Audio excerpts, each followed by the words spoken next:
Basically, this class in discussion groups. Wow. All right, there's a discussion that we can have.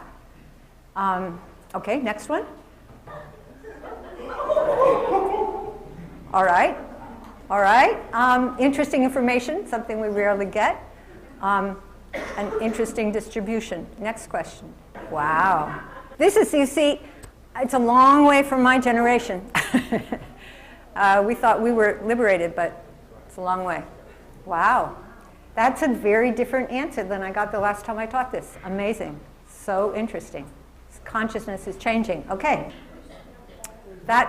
Those are discussion questions for your groups. Okay? These are also discussion questions that we're about to lead into. Is promiscuity a social problem? Has our society returned to the sexual mores of the pagans? Nathaniel Hawthorne's Scarlet Letter as a starting point for a discussion about how should society control sexual activity. And the big question, does abortion, birth control encourage promiscuity? Should we see population growth as a problem?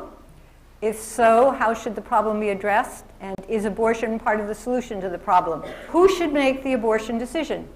Is this a woman's decision alone? What about the father? Should he have a legal right to participate in the decision? And who gets the final say if there's a disagreement? If a girl aged 12 or 14 is pregnant, who should be making the decision? Should the government or law make the decision in the name of morality? And is abortion an issue that gay people should be concerned about? Well, I mean, who defines what promiscuous is? Like, I mean, the numbers have changed, over the last, everybody's idea of promiscuous is different. We're afraid to use our own judgment to things. We want like a concrete rule. We want to see something in a book that says, aha, this many sexual encounters equals promiscuity.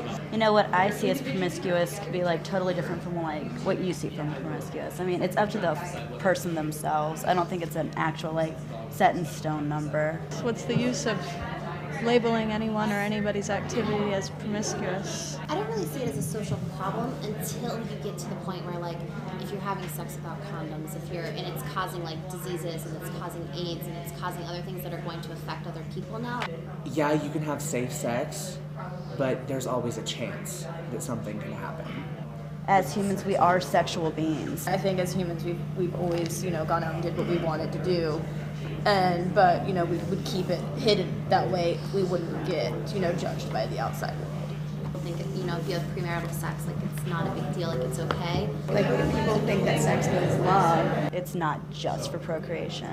This is not an abstract issue. This is not one of those things that can be separated from the real world. It's a lot easier to totally disconnect yourself from all of your morals, from all your things that you can't explain. Every time you want to say something on a merely pragmatic level, a bureaucratic kind of decision, that you can't do it. You have to take into account the real world in decisions like this. If you're 12, 13, 14, is it the girl's choice to keep it? Is it the person who's financially responsible for her life? Is it the law? Obviously, the mother and father have a big role in it, but I think other than that, or whoever they choose to get their advice from, no one else should be able to say, like, oh, what you're doing is wrong. I think when it's heartbeats, you shouldn't be having an abortion. I just think people should be given a choice, and they should be educated.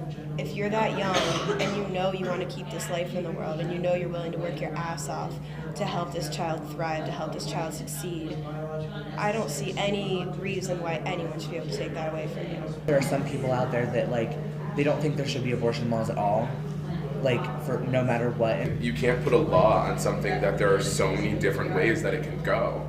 It all depends on the person and the situation and who they choose to allow into their decision. I don't feel like parents should make the decision, but it's very important that they have a role in helping their child come to a decision. Eventually, it might be a question if it's even feasible to give birth and without endangering, your own daughter's life. And you also don't know if she has a judgment to really have like an objective view of what she will be facing. I mean, at the same time that I totally think it should be like her decision, even if she is 12 or 14 and everything, but like I probably would have been like, ooh, a baby, yay. You can't really prevent your kid from doing anything, So I just think it should, like, the whole, like, belief system should be left out of it completely. I think that parents have the obligation to give their children an unbiased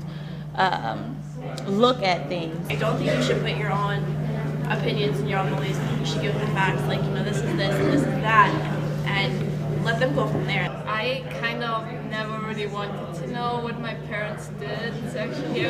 My goal in that situation would be to provide her with as much information as possible about her options, what she can do if she decides to have the child, what she would do if she decides that she wants an abortion, or if she decides she wants to go with, to give the child up for adoption. Like, that would be my thing. It's not just about telling her, like, okay, well, this is what an abortion is, this is what adoption is, this is what this is, and then just expecting for a 12-year-old to just go and make a decision for herself. Like, faced with that decision, I know, like, probably looking back on it now, whatever decision I had made, I know I would be like, wow, I really don't know if I was really prepared for that. Maybe I would have chosen a different route now. There's also a lot of girls that don't have parents involved or around, or their parents are dead or whatever, so they're living in foster homes and that type of thing. Like, no one encourages abortion, but it's a fact of life. A woman's choice to have an abortion